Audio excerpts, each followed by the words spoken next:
Try to give him to us. So he'll be a guy that, if he shows up and does the exact right thing, he can win the fight. If he don't do the right thing, which I don't see him doing, I don't know why he would at this point in his career. Crawford took the moving up in weight classes serious. He did the dieting, he did the training. So I feel like when you put in work like that, let's call a spade, right? When you get bigger, you do slow down a little bit, but that doesn't mean he's gonna be ineffective at that weight. I think it's a bona fide good point to make. Sometimes it does wind up that way, but I'll give you Roy Jones Jr. Put on weight, was muscular as he moved up the weight classes, and it didn't affect him. Roy Jones Jr. believes Canelo Alvarez cannot survive against Terence Crawford, pointing to a loss of the energy, sharpness, and explosiveness that once defined Canelo's style. He expressed disappointment at seeing such a decline at this stage of the champion's career, questioning why Canelo appears diminished now. In contrast, Jones praised Crawford's determination, focus, and elite skill set, calling him one of the most dangerous fighters in the sport today. He insisted the weight difference would not play a deciding role because Crawford's superior technique, timing, and ring IQ can neutralize any size advantage. According to Jones, facing a fighter as skilled, relentless, and mentally strong as Crawford will expose Canelo's current limitations, making the matchup far more dangerous than many anticipate. It'll all be predicated upon how well Terence can take his punch. And what I'm seeing is I see a hungry Crawford, a Crawford that has been looking for the opportunity for a long time, finally getting the opportunity, and really ready to grab the opportunity. And with Canelo, I see a guy who not necessarily hungry, but loves to entertain, loves to give us the big fights. Always tries to give the big fights. He finds a way to give us big fights. Not gonna always win them, but he always tries to give them to us. So he'll be a guy that, if he shows up and does the exact right thing, he can win the fight. If he don't do the right thing, which I don't see him doing, I don't know why he would at this point in his career. I don't know. It'll all be predicated upon how well Terence can take his punch. Yeah. You said you don't think, or you don't look into the weight difference. Why? When you know how to box, when you're as skillful as Terence Crawford is, weight don't really matter much. Roy Jones warns that if Canelo goes into the fight overconfident, thinking a win over Terence Crawford is guaranteed, he could be in for a harsh wake-up call. Jones stresses that underestimating Crawford's skill, strategy, and adaptability might leave Canelo facing a tough and possibly punishing defeat once the bell rings. You know, it's a hard one to call, and I'm going to tell you why it's a hard one to call. It's a hard one to call because it'll all be predicated upon how Canelo approaches the fight. If Canelo approaches the fight like he's the man and he can box and outbox Terence Crawford, he'll get beat. If he comes out and shows that he really wants to go out and prove whether he's still the best, he might win. So it all depends on which Canelo come to the dance. Olympic boxer Omari Jones has voiced his confidence that Terence Crawford will beat Canelo Alvarez. He pointed out that Crawford's weight gain for this fight is different from the typical approach fighters take when moving up in divisions. Instead of bulking up recklessly, Crawford has been strategic, following a careful plan and executing it with precision. According to Jones, Crawford has kept his speed and agility intact by sticking to the right diet, using smart conditioning routines, and putting in the hard work needed to compete at a higher weight. This calculated preparation, Jones believes, turns the matchup into a win-win situation for Crawford. Me personally, meeting Crawford several times, it's like the man is just so competitive. It's like I don't even have to say nothing to him. He'll just like, man, when we sparring, it's like his competitiveness is always gonna put him over the edge, and then he just has that like, I'm not gonna let you bully me, or his skill set. And it, I know they talk about Charlo when Charlo moved up, but I feel like it may be a little bit different for Canelo this time around because Crawford took the moving up in weight classes serious. He did the dieting, he did the training. So I feel like when you put in work like that, it's a win-win. So So, I'm gonna rock out with so, that. so you don't think Crawford, gaining that weight? Because I saw him; he's pretty big. You don't Yes. think that's going to be a disadvantage for him in this fight? No, it looked like he put it on the right way. Even though facing a bigger opponent is a real physical challenge, Jones believes Terence Crawford's skills, discipline, and commitment will help him adapt seamlessly. He points out that Crawford isn't just adding weight for size, he's building his body to carry that weight efficiently while keeping the speed, precision, and sharpness that make him so dangerous in the ring. For Jones, this fight is a true showcase of a disciplined athlete pushing himself to new limits and proving he can rise to the occasion against one of boxing's most formidable champions. Right way. Um, you know, the nutrition, the like I said, the training. Crawford, he trains hard. So I feel like I know they say he probably went up to like 185, so he has to lose that weight. But I think if he did it the right way, which I know he did, he'll be successful in September. And I know you, like we discussed earlier, we talked with your pro debut, and now you're 3-0. Your last fight, July 19th against Blanco, and it was actually your third win by knockout. Yes. Super proud of you. How are you feeling about your pro career so far? I'm feeling great about my pro career. I definitely feel like it's off to a great start. My pro debut in my hometown, and then I was my second fight, Atlantic City on the Boots card, and then my third fight on the Bam Rodriguez undercard. So Matchroom and Eddie Hearn, they're putting me on these cards, shining light on me, giving me the TV time. Former world champion Paulie Malignaggi has been closely watching Terence Crawford's transformation, especially his increased size ahead of this fight. He noted that Crawford looks noticeably bigger, but sees this as a major advantage rather than a drawback. In Malignaggi's view, Crawford has added mass without losing the quickness, footwork, and timing that have defined his career. He explained that many fighters who move up in weight often sacrifice their sharpness, becoming slower and less mobile, but Crawford has avoided those pitfalls. Listen, let's call a spade, right? When you get bigger, you do slow down a little bit, but that doesn't mean he's going to be ineffective at that weight. I think it's a bona fide good point to make. Sometimes it does wind up that way, but I'll give you Roy Jones Jr. Roy Jones Jr. Put on weight, was muscular as he moved up the weight classes, and it didn't affect him. Good old Manny Pacquiao did the same thing, So there's times where it affects, and there's times where I guess if you put it on the right way. Only Crawford knows that because the way he's training, right? Because you're going to be sparring with this added weight. You're going to be doing the boxing training with this added weight.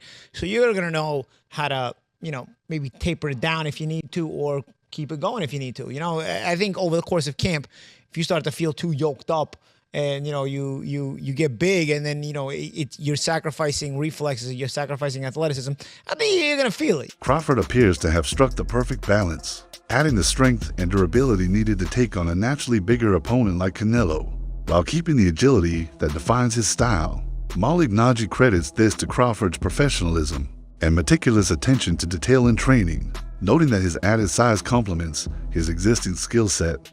In short, Malignaggi believes Crawford can perform at his peak, despite the jump in weight, and may even gain an advantage from the extra power when dealing with heavyweight kind of weight. What's your thought about that? Yeah, Roy Jones is Roy Jones, but also Terence Crawford is Terence Crawford. But John Ruiz is not Canelo Alvarez. So that's another aspect of that comparison. And yes, to exactly what the champ said, exactly what Abel Sanchez said, you're going to put on weight, you're going to be a different fighter.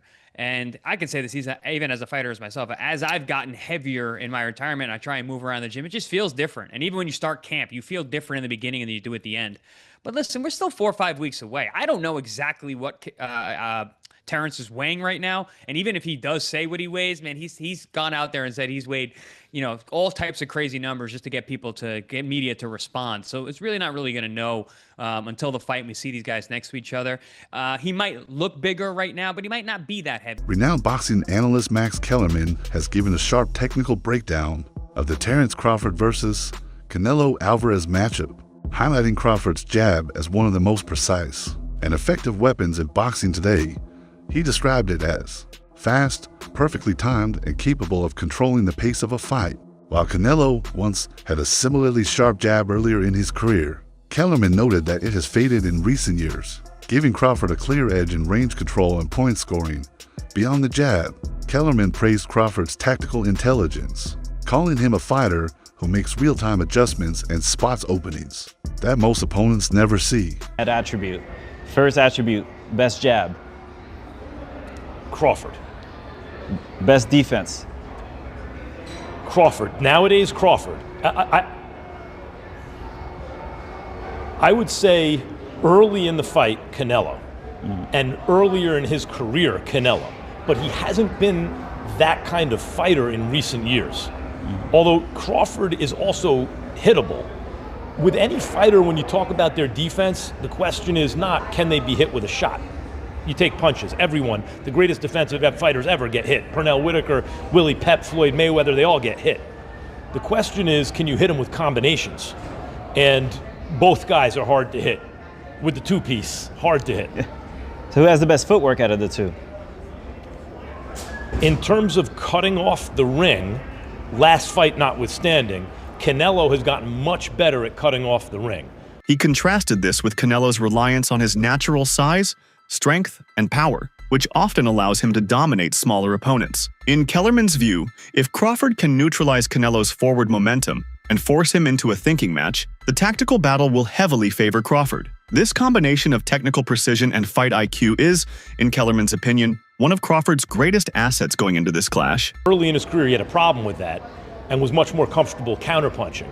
But overall, I have to say Crawford. If you go down the list and ask me about tactical advantages, most of them are Crawford. What Canelo has is size, and as a result, physical strength and punching power. Canelo also has a great chin. But in terms of, if you want to go skill for skill, especially the recent version of Canelo, who's had to turn into a seek and destroy guy, who had to learn as his career went on to cut off the ring and not just follow guys around. Like Lara, Trout, Floyd, he followed those guys around. He had trouble because he's really a natural counterpuncher who wants you to come to him.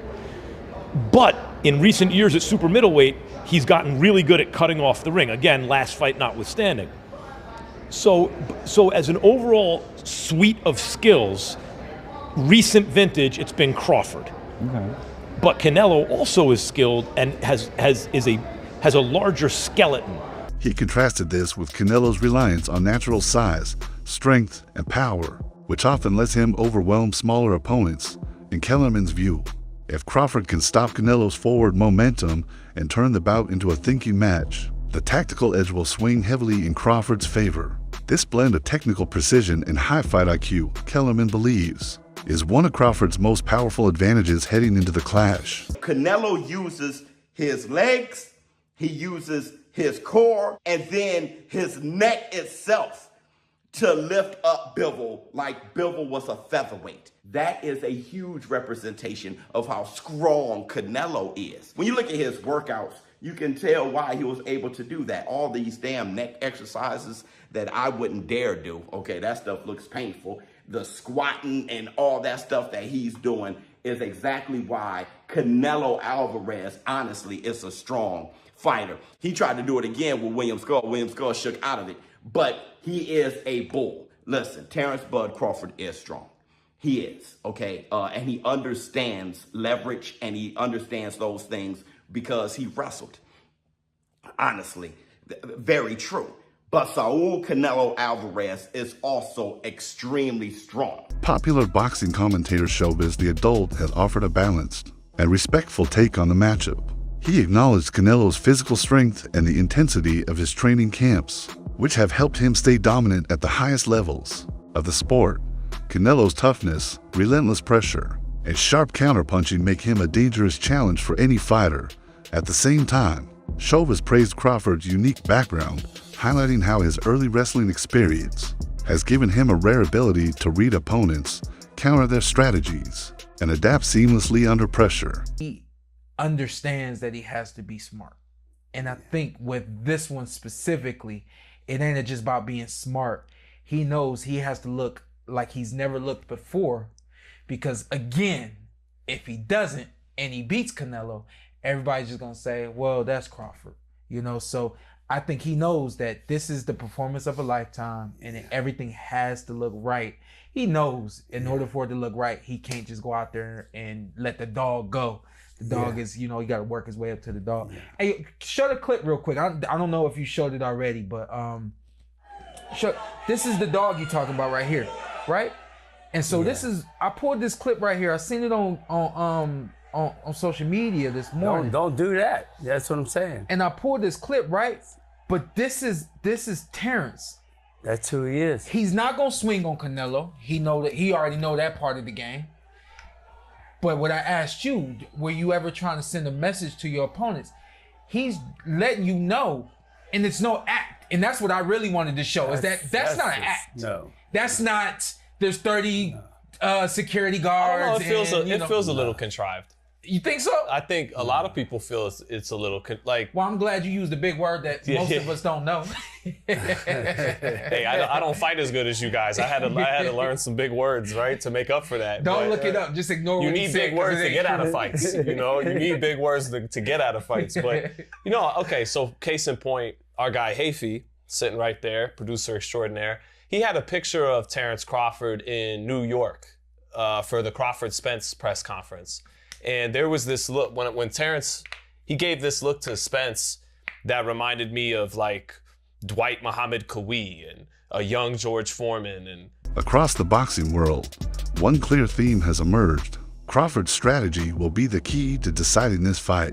Experts agree this isn't just another bout. It's a defining moment in Crawford's career with the potential to cement his place among the sport's all-time greats. Beating a champion like Canelo would silence any remaining doubts and elevate Crawford's legacy to new heights. To get there, Crawford must fight with precision, patience, and adaptability, steering clear of reckless exchanges where Canelo's power is most dangerous. Analysts believe his game plan should center on controlling distance, using angles to slow Canelo's forward march and gradually wearing him down. In the end, they say, this battle will hinge as much on mental sharpness as physical skill, with victory going to the fighter who can stay composed and stick to the plan for all 12 rounds. First of all, he got to go in there and he just got to fight him. You know what I'm saying? He got to go in there. I think Crawford just got to go in there and do what he got to do. You know what I'm saying? He got to just be Crawford, you know, show his IQ, show him why he's a two-time undisputed, you know, world champion, and go in there with confidence. You know what I'm saying?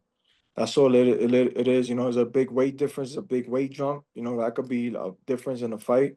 You know, because obviously, you know, it's like me jumping up to heavyweight. Obviously, I'm a foot of power. I'm a foot of that size difference. You know, compared to my other fights. So I just think that he got to go in there and just be himself. And I said, if he loses, you know, we'll just all know that, hey, you know, he just jumped up 2 weight classes to be great. You know what I'm saying? It's not.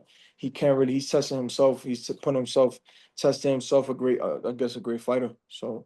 And I don't doubt him, you know, I don't got no doubt in my mind. You know, he's a 2-time undisputed world champion for a reason. So, you know, and I don't think none's gonna phase him in that fight. You know what I'm saying? Maybe the power, maybe the size, you know what I'm saying? And, you know, Canelo, he's not knocking Canelo out. So he just gotta go in there, just IQ. Would you lean towards Canelo still in that fight? I got faith in him. I think Crawford could do it. You know what I'm saying? I think he could do it. Just like I said, just the size. The only shit that throws the fight off is the size and, you know, obviously the power. And Canelo's IQ too, because Canelo got IQ, you know what I'm saying? And Canelo fought a lot much bigger guys, you know? So I know the Crawford's power ain't gonna phase him. I know Crawford's size ain't gonna phase him either, you know what I'm saying? So, but for me, I think it's a 50-50 fight. Super middleweight contender Edgar Berlanga has shared his perspective on Crawford's mindset. Going into the Canelo fight, he urged Crawford to stick with the style and approach that had brought him success rather than changing too much to make up for the size difference. While acknowledging that moving up to weight divisions is a huge challenge, Berlanga also noted it can naturally level the playing field in certain ways. He believes Crawford's skill, ring IQ, and adaptability will matter far more than trying. To match Canelo physically, Berlanga stressed that Crawford should focus on precise execution, strict discipline, and keeping his composure under pressure. In his view, Crawford is already showing the mindset of a true champion by taking on such a dangerous fight, and this willingness to face the toughest challenges is what sets great fighters apart from the. Maybe he's a little overrated. Terence Crawford versus Canelo Alvarez at 168 pounds. Canelo's really good. Really good. But I think Crawford is special. I know he hasn't fought the resume everyone wants, but you have that or you don't have that ingredient. I think he has it. Canelo's really good. He's tremendous. But could he be a tiny bit overrated? The greatness is within Crawford. It's in his desire. It's in his mind. It's in his makeup, where he came from. I know he's moving up in weight class. Can he carry it? But those intangibles, I believe that he has them.